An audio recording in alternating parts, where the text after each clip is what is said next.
नमस्कार, मैं इंदु सिंह कला एकेडमी के इस चैनल पर आप सबका स्वागत करती हूँ। आइए आज हम नेट के सिलेबस में शामिल इकाई 5 में हिंदी कविता के अंतर्गत मैथिली शरण गुप्त साकेत नवम सर्ग के महत्वपूर्ण बिंदुओं को समझने का प्रयास करते हैं। तो आइए इसे हम समझते हैं। मैथिली शरण गुप्त का जीवन परिचय और साकेत।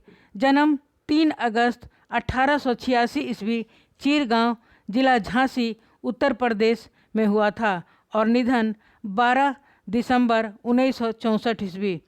इनका मूल नाम मिथिलाधीश नंदिनी शरण गुप्त था।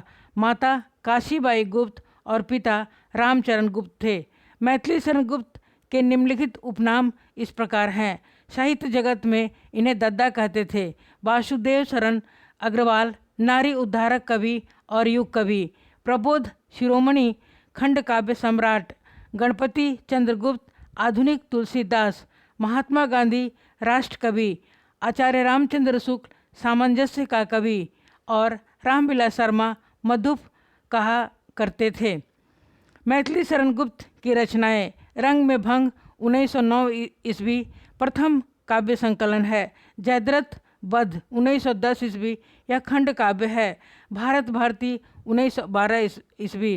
किसान 1917। शकुंतला 1923 यह खंड काव्य है। पंचवटी 1925 यह भी खंड काव्य है। अनघ 1925। हिंदू 1927। बक संहार 1927 यह खंड काव्य है। वन वैभव 1927 यह खंड काव्य है। त्रिपथ गा 1928 ईस्वी। शक्ति 1928। झनकार 1929। गुरुकुल 1929। विकट भट्ट 1929 ईस्वी यह ऐतिहासिक खंड काव्य है। साकेत 1931। यशोधरा 1933। द्वापर 1936। सिद्धराज 1936। नहुष 1940। कुणाल गीत 1942। काबा और करबला 1942। पृथ्वीपुत्र 1950। प्रदक्षिणा 1950। जय भारत 1952। विष्णुप्रिया 1957। मैथिली शरण गुप्त के विषय में विशेष तथ्य। इनकी आरंभिक कविताएं वैश्योपकारक नामक पत्रिका में छपती थी। गुप्त जी ने स्वयं को कौटुंबिक कवि कहा है। डॉक्टर बच्चन सिंह के अनुसार गुप्त जी धर्म से विशिष्टाद्वैतवादी विचारों से गांधी जी व साहित्य से अभिधावादी हैं। वासुदेव शरण अग्रवाल ने गुप्त जी को युग कवि कहा है। शांति प्रिय द्विवेदी ने जय भारत को हिंदू संस्कृति का स्वच्छ दर्पण कहा है। तुलसीदास समन्वय के कवि और गुप्त जी सामंजस्य के कवि हैं। डॉक्टर उदय भानु सिंह ने इन्हें अत्यानुप्रास का स्वामी कहा है।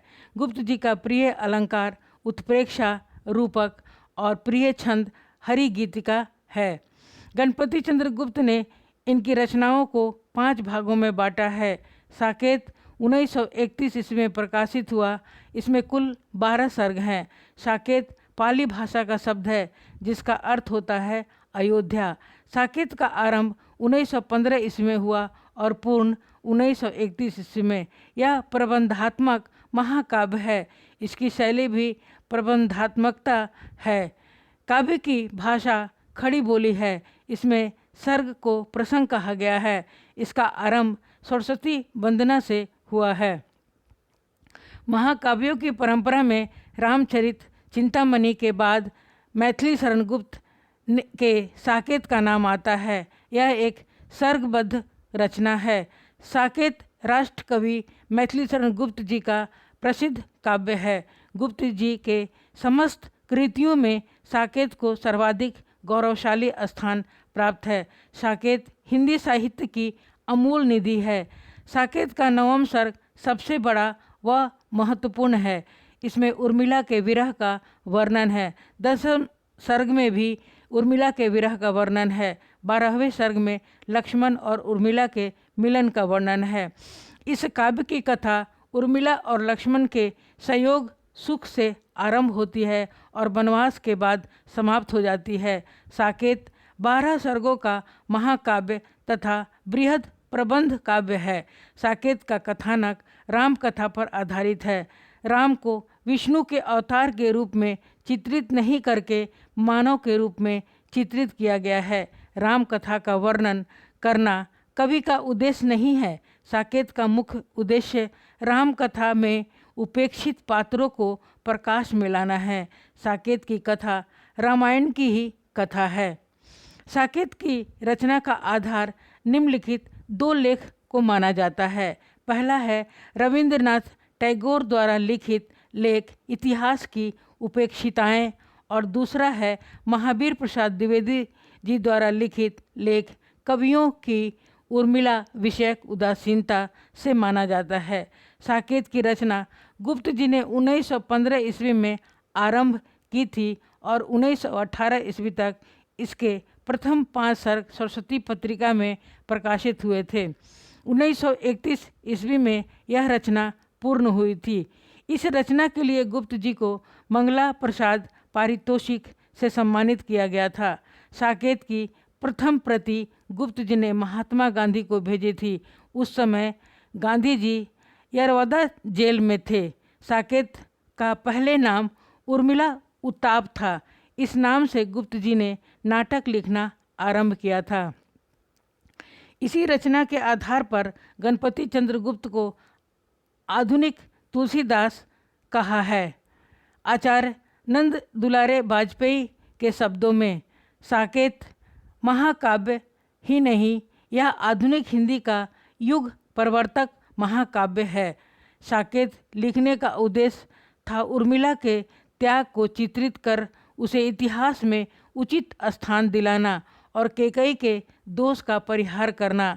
साकेत की भूमिका की प्रमुख पंक्तियाँ: संदेश मैं यहाँ नहीं स्वर्ग का लाया, इस भूतल को ही स्वर्ग बनाने आया। गुप्त जी ने नारी को भारतीय आदर्श में ढालने की चेष्टा की है। भौतिक पक्ष में नारी रति का प्रतिरूप है, वह विश्व की मधुर कल्पना है, अतः नारी पुरुष की अनिवार्य आवश्यकता के रूप में आई है। बौद्धिक क्षेत्र में वह उच्च है, हृदय की विशालता तथा सहानुभूति उसके आभूषण रहे हैं, अतः साकेत एक चरित्र प्रधान काव्य है। इसमें उर्मिला का चरित्र कथा से संबंधित अन्य पात्रों के बीच विकसित होता है। आरंभिक सर्गों में श्री राम को वनवास का आदेश, अयोध्या वासियों का करुण रुदन और वनगमन की कई झांकियाँ हैं। अंत के सर्गों में लक्ष्मण की पत्नी उर्मिला के वियोग का वर्णन है। साकेत मुख्यतः उर्मिला को केंद्र में रखकर लिखा गया है। चूँकि लक्ष्मण तो अपने भाई और भाभी के साथ वन चले जाते हैं, लेकिन उर्मिला अपने ससुराल में ही रहती है। उन्हीं की मनः स्थिति का वर्णन यहाँ कवि ने किया है। मानस मंदिर में सटी पति की प्रतिमा थाप, जलती सी उस विरह में बनी आरती आप।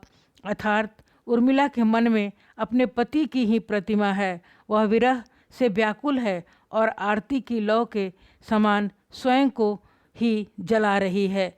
साकेत के सर्गों में चित्रित घटनाएं: प्रथम सर्ग है, प्राचीन परंपरा के अनुसार मैथिली शरण गुप्त जी ने देवी शारदा की स्तुति से साकेत का आरंभ किया है। इसके बाद साकेत नगरी की भव्यता का वर्णन किया है। राजा और प्रजा का पारस्परिक संबंध एवं सद्भावना का वर्णन है। राजा दशरथ के पुत्र राम, लक्ष्मण, भरत और शत्रुघ्न हैं। राजा दशरथ की एकमात्र अभिलाषा राम का शीघ्र राज्याभिषेक करने की है। रात्रि अपने अंतिम चरण में है, प्रभात का आगमन हो रहा है। राजमहल में नवीन वस्त्रों को धारण किए हुए उर्मिला खड़ी है। तभी वहाँ पर लक्ष्मण आते हैं और तरुण दंपति के बीच हास परिहास के साथ प्रेम वार्ता होने लगती है। लक्ष्मण उर्मिला को राम के राज्याभिषेक की सूचना देते हैं।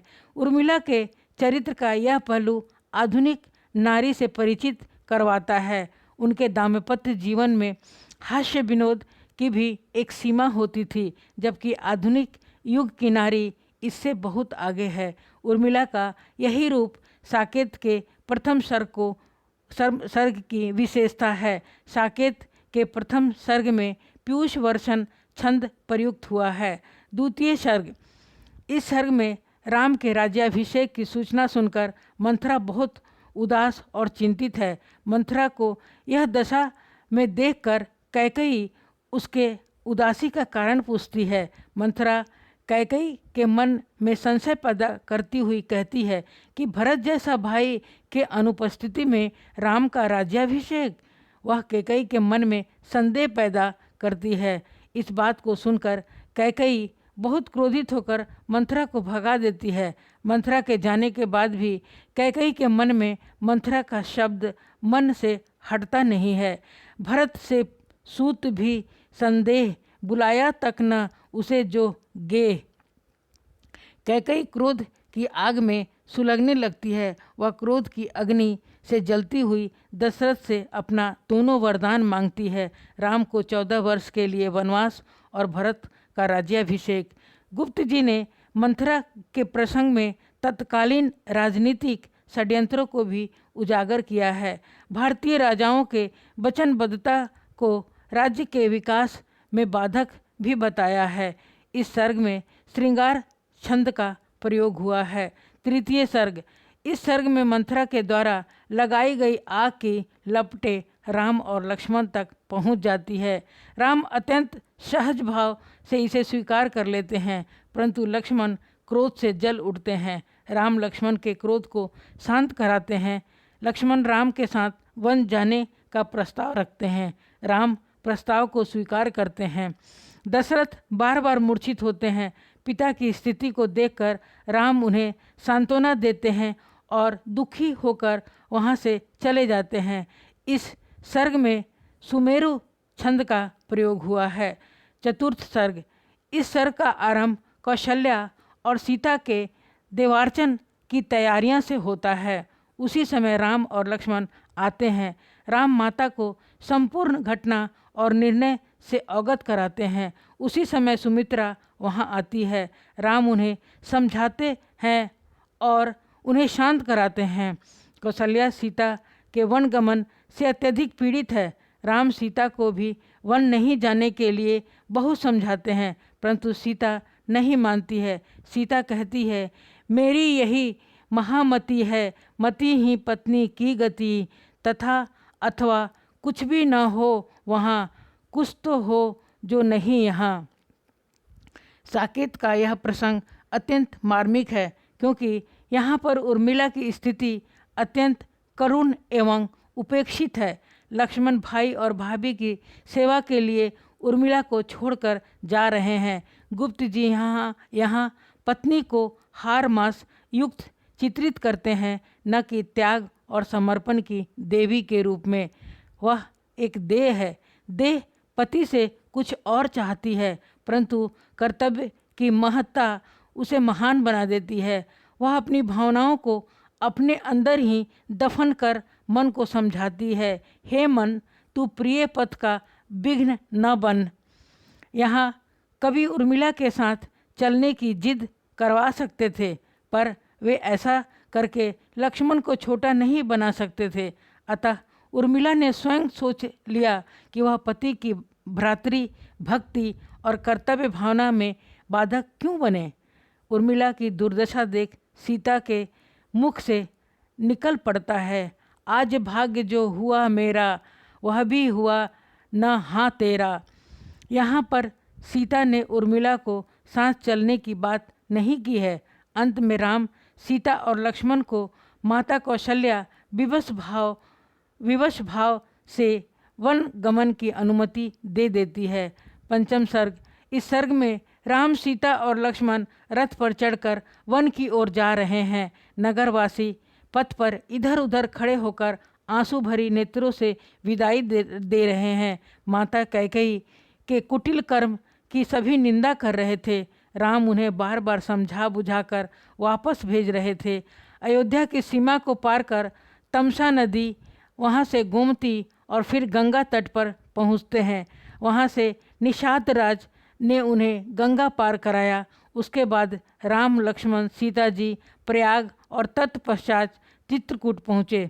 वहाँ के वासियों ने उनका स्वागत किया। षष्ठ सर्ग।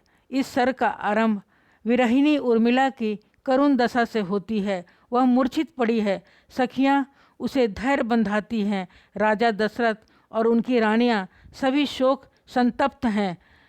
सुमंत को अकेले लौटते हुए देखकर राजा दशरथ की दशा और भी अधिक शोकाकुल हो जाता है और उनके प्राण पखेरु उड़ जाते हैं। सर्वत्र हाहाकार मच जाता है। मुनि वशिष्ठ सबको धैर्य बंधाते हैं। सप्तम सर्ग। इस सर्ग में भरत और शत्रुघ्न साथ में आ रहे हैं। ज्यों ज्यों वे नगर के नज़दीक पहुँचते हैं, भरत किसी अमंगल की आशंका से बेचैन होने लगते हैं। महल में आकर उनके अनेक प्रश्नों और जिज्ञासाओं का सामना कैकेयी करती हुई कहती है, तो सुनो यह क्यों हुआ परिणाम। प्रभु गए सुरधाम, वन को राम, मांग मैंने ही लिया कुलकेतु, राज सिंहासन तुम्हारे हेतु। यह सुनकर भरत पर वज्र प्रवाह होता है। भरत इसके लिए स्वयं को दंड का भागी मानते हैं। कौशल्या उन्हें निर्दोष मानती है। भरत शोक के कारण अचेत हो जाते हैं। गुरु वशिष्ठ उन्हें धैर्य बंधवाते हैं। अगले दिन राजा दशरथ का दाह संस्कार होता है। अष्टम सर्ग। इस सर्ग में राम चित्रकूट में एक वृक्ष की छाया में शिला पर बैठे हैं। पति पत्नी यानी सीता और राम में बातचीत चल रही थी। तभी सीता वन के खग मृग को भयभीत होकर भागते हुए देखती है। यह देखकर लक्ष्मण आशंका व्यक्त करते हैं कि संभवतः भरत दल बल के साथ आक्रमण करने आ रहे हैं। राम लक्ष्मण के इस बात का निषेध करते हैं। तभी भीड़ नज़दीक आ जाती है। भरत शत्रुघ्न दौड़कर राम सीता के पांव पर लेट जाते हैं। अचानक राम की दृष्टि उजला वस्त्र धारण किए माँ पर पड़ जाती है। राम करुणा से चित्कारने लगते हैं। मुनि वशिष्ठ उन सभी को धैर्य बंधवाते हैं। राम अपने दिवंगत पिता को श्रद्धांजलि अर्पित करते हैं। कैकेयी राम को अयोध्या वापस लौटने का अनुरोध करती है। शोक और आत्मग्लानि से कैकेयी के अंदर की व्यथा इन शब्दों से निकलती है। वे कहती है, युग युग तक चलती रहे कठोर कहानी, रघुकुल में भी थी एक अभागिन रानी। निज जन्म जन्म में सुने जीव यह मेरा, धिक्कार उसे था महास्वार्थ ने घेरा। कैकेयी का यह पश्चाताप उसके पाप की कालिमा को धो देता है। राम के मुख से यह शब्द निकलता है, सौभाग्य धन्य वह एक लाल की माई, जिस जननी ने है जना भरत सा भाई। भरत की अभिलाषा है कि राम साकेत लौटकर राज्यभार संभाले और उनके स्थान पर भरत वनवास का जीवन व्यतीत करे, किंतु राम के तर्कों के आगे भरत को परास्त होना पड़ता है। अंत में भरत राम के चरण पादुका को लेकर वापस अयोध्या लौट आते हैं। इसके बाद सीता लक्ष्मण एवं उर्मिला को कुटी में क्षणिक मिलन करवा देती है। दोनों में से कोई भी अपने अंतर के ज्वार भाटे से दूसरे को अवगत नहीं करा पाते हैं। यह मिलन अल्पकालीन ही रहता है। नवम सर्ग सबसे बड़ा सर्ग है। इस सर्ग में मैथिलीशरण गुप्त जी ने उर्मिला के विरह पीड़ा को व्यक्त किया है। सीता प्रभु श्री राम के साथ साकेत से चित्रकूट में आ गई। वहीं आकर सानंद रहने लगती है, किंतु उर्मिला को भीषण वियोग सहना पड़ रहा है। नवम सर्ग की सभी कथा उर्मिला के आंसुओं से भींगी हुई है। उर्मिला अपने मन मंदिर में आराध्य स्वामी की प्रतिष्ठा करके स्वयं आरती की ज्वाला बनकर जल रही थी। श्रृंगार की वस्तुएं उसकी विरह में अग्नि को प्रज्वलित करने में ईंधन के समान लग रही है। वह अपने मन मंदिर में प्रिय की प्रतिमा स्थापित कर संपूर्ण भोगों को त्याग कर अपना जीवन योगमय बना लेती है। मानस मंदिर में सती पति की प्रतिमा थाप जलती थी उस विरह में, बनी आरती आप आँखों में प्रतिमूर्ति थी, भूले थे सब भोग, हुआ योग से भी अधिक उसका विषम वियोग।